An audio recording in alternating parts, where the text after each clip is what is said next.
Retirement is the phase where the financial industry quietly convinces millions of people to fear the wrong thing. Everyone's terrified of running out of money. Every advisor, every retirement calculator, every cable news segment pushes the same message: preserve the portfolio at all costs. Don't spend too much, don't withdraw too fast, don't touch the principal. But here's the uncomfortable part nobody wants to admit. For a surprising number of retirees, the obsession with never running out of money is exactly what keeps them financially trapped in the first place. And the system reinforces it constantly. Financial companies make more money when you stay scared. The longer you delay spending, the larger your accounts remain, the longer the fees keep flowing. Meanwhile, retirees sit on portfolios they barely touch, living smaller lives than they need to, terrified of a future that often never arrives the way they imagined. Think about how bizarre that is. People spend 40 years saving for freedom, then enter retirement too afraid to use the freedom they bought. Today, Granny Presh is going to show you why running out of money in retirement can actually make you richer. Not because being broke is secretly good, and not because planning doesn't matter, but because the math, psychology, and behavior behind retirement are far more counterintuitive than most people realize. Kindly hit the like and subscribe button, and let's get into work. So let's build the model first, because otherwise this whole idea sounds insane. Imagine two retirees. Both enter retirement at 65 with exactly $1 million invested. Retiree number one is terrified of touching the money, lives on as little as possible, delays vacations, keeps the thermostat at cave temperatures, eats tuna sandwiches like it's the Great Depression. Their goal is simple: die with as much money left over as possible. Retiree number two does something different. They intentionally spend down portions of the portfolio in the first 10 to 15 years of retirement while they're still healthy enough to actually enjoy life. Now, conventional wisdom says retiree number one should end up wealthier. They preserved more capital, they withdrew less, they protected the nest egg. But here's where the math gets weird. The second retiree often ends up with a better financial life, lower stress, stronger relationships, better health outcomes, and sometimes even a higher net worth later because they optimized for utility instead of account balance. That's the distinction nobody explains. Retirement isn't just a math equation. It's a conversion process where money is supposed to turn into time, memories, freedom, health, and experiences before your body decides to revoke the offer. Here's the variable almost nobody includes when they talk about retirement planning. Human lifespan is not the same thing as healthy lifespan. Financial models act like every year in retirement has equal value. It doesn't.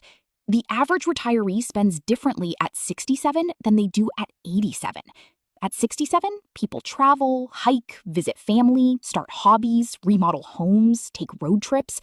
By 87, most spending narrows dramatically toward healthcare, convenience, and basic living. The body changes the equation long before the portfolio does.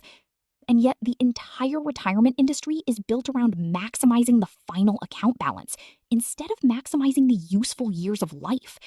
Think about how backwards that is. A retiree who dies at 92 with $3 million but spent 25 years afraid to use it is considered successful by the financial system. Meanwhile, someone who intentionally spent more at 68 to travel with their spouse before health problems arrived is often treated like they made a mistake. That framing is insane once you really sit with it. Because the real risk in retirement may not be dying broke. It may be arriving at the end of your life with a giant untouched pile of money and realizing you converted too little of it into actual living while you still could. So who actually benefits from spending more aggressively in retirement? First, retirees with strong guaranteed income sources like Social Security or pensions.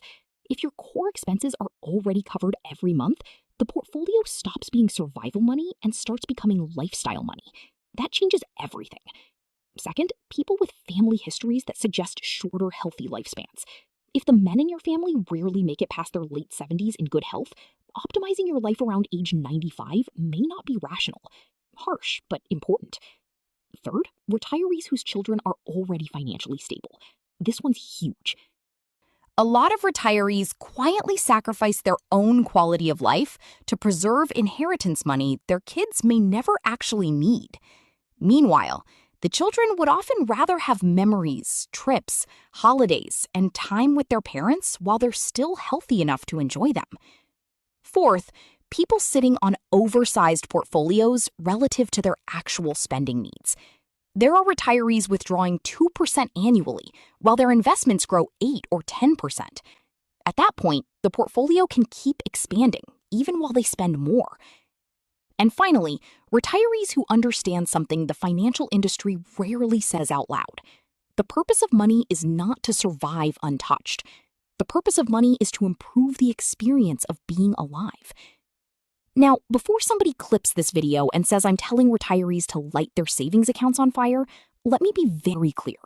There are absolutely situations where preserving every possible dollar makes sense. If you're entering retirement with high debt, limited savings, unstable health insurance, or heavy dependence on market withdrawals, then yes, protecting the portfolio matters enormously. Running out of money when you genuinely need it is devastating. This is not an argument against planning.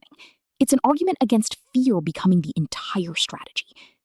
And honestly, some people go too far in the opposite direction. They retire early, spend recklessly, assume the market will bail them out forever, and wake up at 78 panicking because the math stopped working. We've all seen those stories too.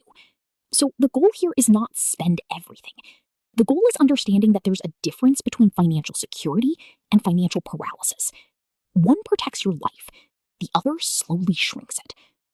Because somewhere along the way, a lot of retirees accidentally turn wealth preservation into a full-time job. And when that happens, retirement starts looking suspiciously similar to the stress they were trying to escape in the first place. That's the trap nobody talks about. There's another layer to this conversation that makes people uncomfortable, but you need to understand it. The retirement industry is not always incentivized to help you spend confidently. In many cases, it's incentivized to keep you preserving assets indefinitely. Think about the business model. Financial advisors who charge based on assets under management earn more when your portfolio stays larger for longer. The industry language reflects this constantly. Preserve capital, protect the nest egg, never touch the principal. The entire emotional framework revolves around defense. Now, that doesn't mean advisors are evil. Most genuinely want to help people. But incentives shape behavior, whether people realize it or not. And when an entire industry benefits from retirees staying financially cautious forever, you have to at least acknowledge the bias built into the advice. Because nobody gets rewarded when a 70-year-old couple decides to spend more money making memories with their grandkids. There's no management fee attached to finally taking the Italy trip after postponing it for 15 years. And this is where retirement gets deeply philosophical. If your portfolio grows from $2 million to $4 million while your world gets smaller, your mobility declines, and your experiences narrow, does the money actually make you richer? Or did you just become the wealthiest employee of your own fear? Let me make this real with an example. Imagine two retirees, both age 65, both starting with a $2 million portfolio.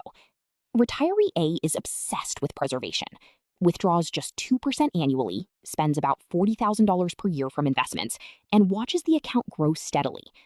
By age 85, assuming decent market returns, the portfolio has grown to roughly $3.8 million. Financially impressive.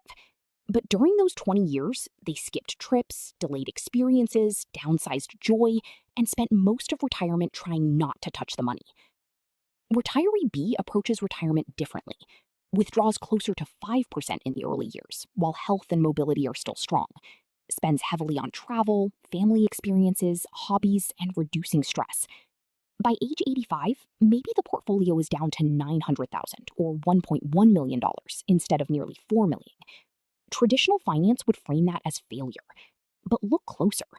Retiree B extracted dramatically more life from the same pile of money while still remaining financially secure. And here's the uncomfortable question hiding underneath all this. If both retirees die in their late 80s, which one was actually richer? The one who maximized the spreadsheet, or the one who maximized the years when life still felt fully available to them? So here's the practical framework I want you to think about. Stop measuring retirement success by one number, the amount left over when you die.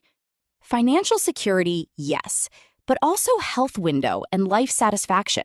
Because the healthiest years of retirement are usually front loaded. Your 70s are not guaranteed to feel like your 60s. Your 80s are not guaranteed to feel like your 70s. The timing of enjoyment matters just as much as the amount of money. Second, run your retirement projections with two scenarios instead of one. Scenario A assumes maximum preservation.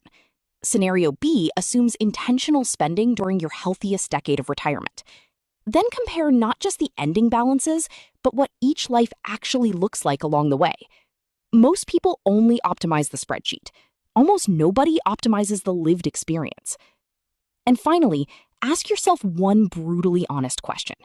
If your portfolio doubled over the next 20 years, but your energy, mobility, and ability to fully enjoy life got cut in half, would you consider that a good trade? Because retirement was never supposed to be a contest to see who dies with the highest account balance. It was supposed to be the phase where money finally starts working for you instead of the other way around. If this video helped you think differently about retirement and spending, hit the like button and subscribe because we talk about this stuff every day. I'll see you in the next video.